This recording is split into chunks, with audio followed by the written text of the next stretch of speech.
conversar de ese tema que te dije al inicio, que lo conversamos en los titulares, que me parece tan grave, y que es estas pastillas anticonceptivas defectuosas que se le entregaron a un montón de mujeres, que muchas de ellas terminaron embarazadas. Lo vamos a conversar con Laura Drañi, que es la coordinadora del área legal de la corporación Miles. ¿Cómo estás, Laura? Hola, ¿cómo están? ¿Todo bien por acá? Muchas gracias. Muchas gracias a ti. Primero, nos gustaría que nos contaras qué se conoce del caso, todo lo que se sabe del caso hasta hoy, para que si hay algún auditor o auditora que no lo conozca en profundidad, le demos ese espacio también. Bueno, nosotras como Corporación Miles durante el año pasado comenzamos a observar en el fondo el estado de cumplimiento del acceso a la salud reproductiva y sexual, particularmente de las mujeres. Y dentro de ese panorama nos encontramos con distintas barreras, con distintos defectos, como lo es, por ejemplo, el alza de los precios de los medicamentos anticonceptivos, la imposibilidad de acceder a exámenes ginecológicos, entre otras cosas. Entonces estuvimos como bien atentas al estado de cumplimiento de estas dimensiones de la salud. Y a fines del año pasado se emitió una alerta sanitaria por parte del Instituto de Salud Pública que advertía la existencia de 2 lotes defectuosos de la marca de anticonceptivos Anulet CD, que habrían tenido distintos tipos de defectos, como lo son, por ejemplo, que los principios activos estaban en el lugar de los principios pasivos, habían algunos comprimidos que estaban quebrados, otros que tenían 2 comprimidos, algunos les faltaba, y en el fondo retiraban estos lotes del mercado. Y la orden que emitió el Instituto de Salud Pública en ese momento fue mantener el resto de los lotes, que no eran estos 2 que se habían identificado como defectuosos, en cuarentena. Eso significaba que los servicios de salud pública primarios, donde se reparten los anticonceptivos, no podían seguir entregándolos. Y ahí el problema, y es como una de las primeras faltas de servicio que nosotras identificamos, fue que tan solo una semana después se levantó esta cuarentena y se permitió que en relación a todo el resto de los lotes se pudiesen seguir entregando a partir de los CEFAM y de los requerimientos de las usuarias.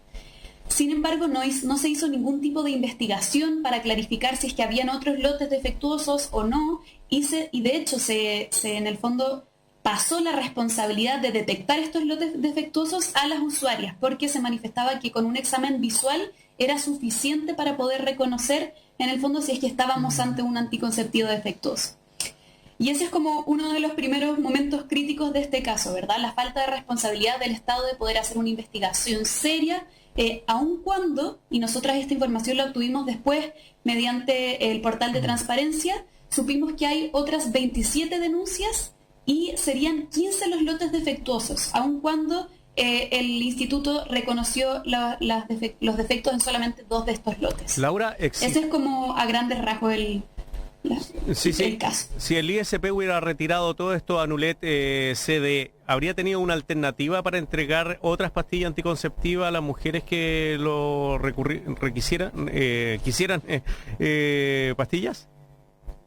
O sea, es deber del Estado poder otorgar medicamentos alternativos si es que el medicamento que se está otorgando en determinado momento no tiene eficacia y no puede cumplir el objetivo primordial, ¿verdad?, que es evitar un embarazo.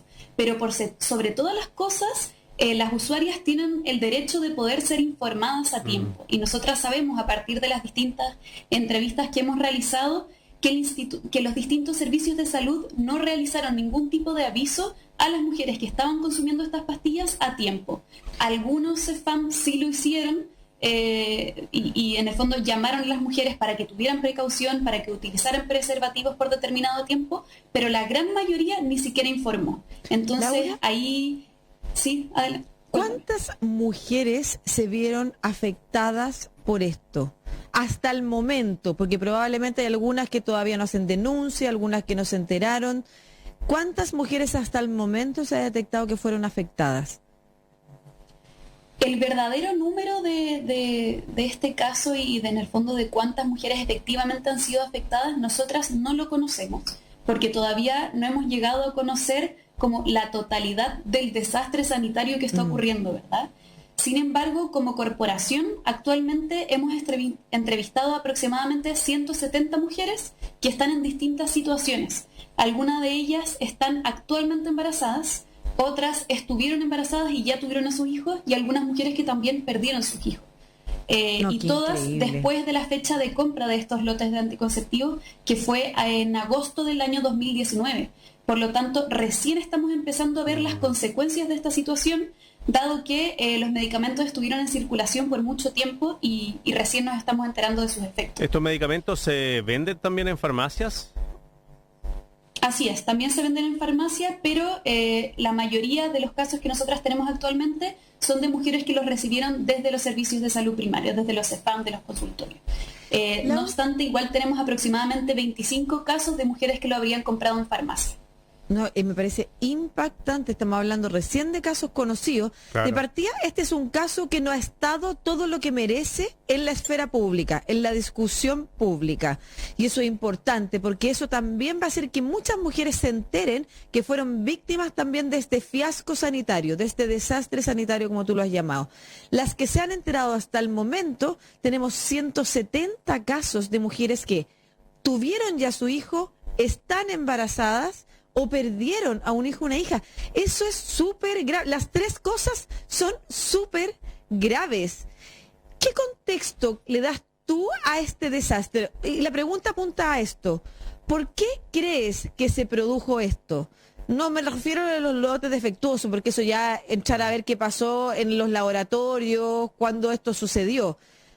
¿Por qué no se le dio la gravedad y la urgencia de la difusión en el momento? ¿Por qué no se resguardó que se cumpliera la cuarentena? Que efectivamente esos remedios fueran examinados por expertos y expertas en esa materia. Y luego también, ¿por qué no ha sido tanto tema en la discusión pública? Es una muy buena pregunta y muy compleja por lo demás. Yo creo que lo principal es que actualmente el Estado tiene abandonadas a las mujeres. Sobre todo en la dimensión de su salud sexual y reproductiva.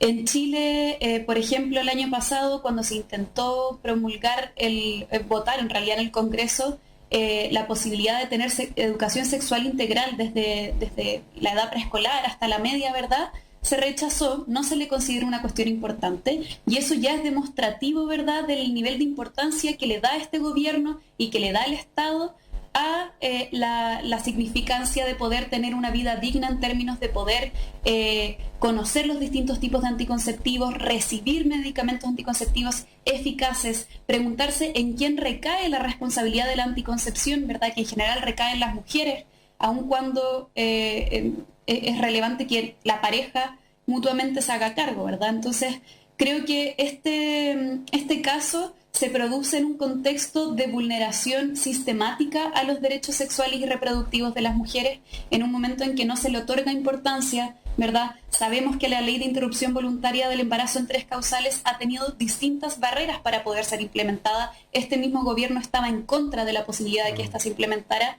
Entonces, hay una serie de hechos que nos permiten en el fondo afirmar que estamos ante una vulneración sistemática de la salud sexual y reproductiva de las mujeres. Estamos conversando con la coordinadora del área legal de Corporación Miles, Laura Dragnich, sobre estos problemas que han enfrentado estas pastillas anticonceptivas, Anulet CD, para que lo conozcan.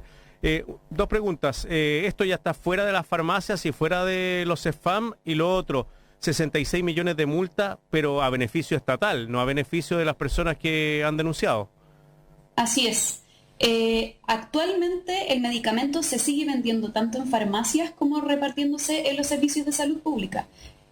La cuarentena que se estableció en contra de Anulet duró tan solamente una semana, y eso es lo que les comentaba, sí, pues, que el Instituto de Salud Pública levantó esta cuarentena muy rápidamente, por lo tanto se siguen repartiendo. De hecho, por ejemplo, Salcobrand de repente envía correos advirtiendo que actualmente Anulet CD está a la venta en sus farmacias. Eso es una cuestión que sigue ocurriendo, entonces no se ha hecho ningún tipo de investigación ni de cuarentena nueva para que esto no siga ocurriendo.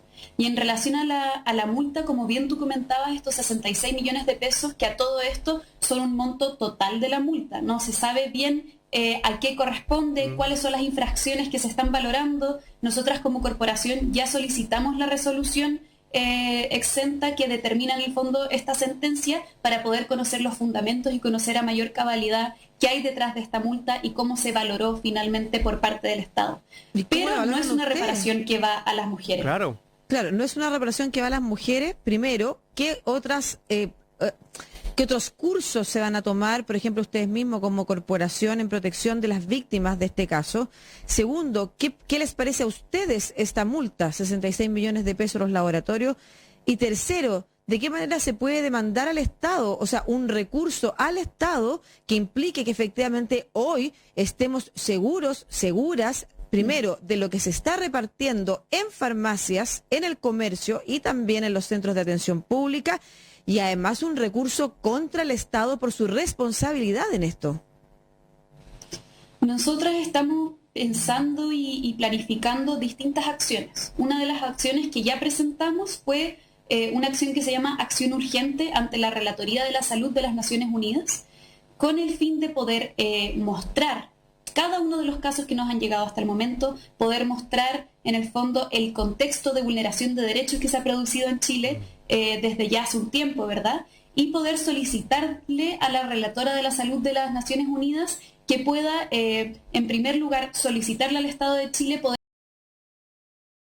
Aquí también se ha identificado en el fondo una barrera de acceso a la información porque desconocemos exactamente cuáles son los lotes que se distribuyeron exactamente a cada uno de los usuarios de los CEFAM. Entonces, para poder preparar un caso sólido es importante llegar a esa información. Además, le solicitamos la posibilidad de generar políticas públicas para que esta situación no vuelva a ocurrir. También le solicitamos que exista una reparación efectiva hacia las mujeres.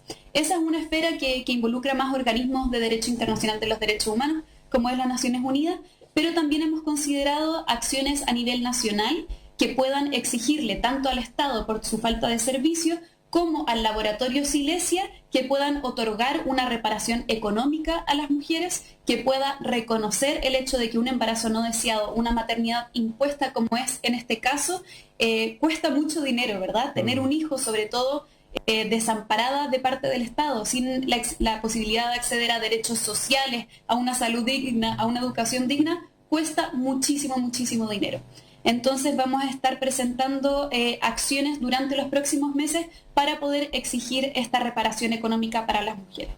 Y la tercera vía, ¿sí?, muy, muy breve, presentamos un recurso de protección a favor de una mujer que quiere realizarse la interrupción voluntaria del embarazo en función de la primera causal por la situación que estás viviendo.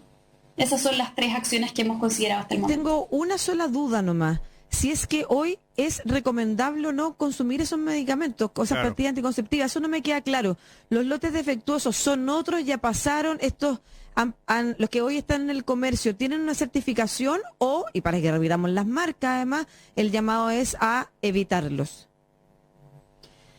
Lo que nosotras sabemos así exactamente es que habían 2 lotes defectuosos que fueron los que reconoció el Instituto de Salud Pública. No obstante, notamos que existe una ambivalencia en la información que se está entregando, porque el Instituto, aun cuando solamente saca estos 2 lotes del mercado, reconoce que hay denuncias en función de otros 15 lotes.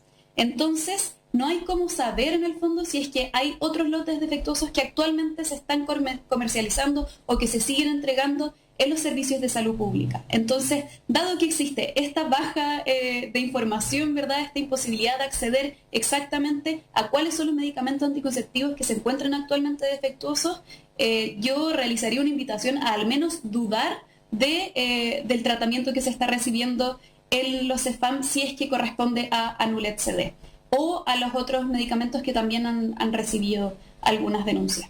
¿Podrías mencionar los nombres de todos? Sí, por supuesto, es Contimarbelón 20, Minigest 15 y Minigest 20 también. Y Anulet CD. Muchas gracias. Así es. Muchas gracias, Laura Drañe, coordinadora del área legal de Corporación Miles, por este grave caso de vulneración de derechos a las mujeres y a su salud sexual y reproductiva. Vamos a estar súper atentas y atentos a cómo avanza y efectivamente si el Estado se hace responsable y se cubre también desde parte del Estado y de los laboratorios a estas mujeres que se vieron afectadas por estos medicamentos fallidos. Muchas gracias. Gracias a ustedes, que estén muy bien. Chao, Laura. Un abrazo, Laura. 12:38, estás en Estación Central de Radio Sacha 94.5, también en Santiago TV 50.1 y en Sapin TV señal 124. Esta es la radio de la Universidad de Santiago. Hacemos un alto, Lucía, y volvemos.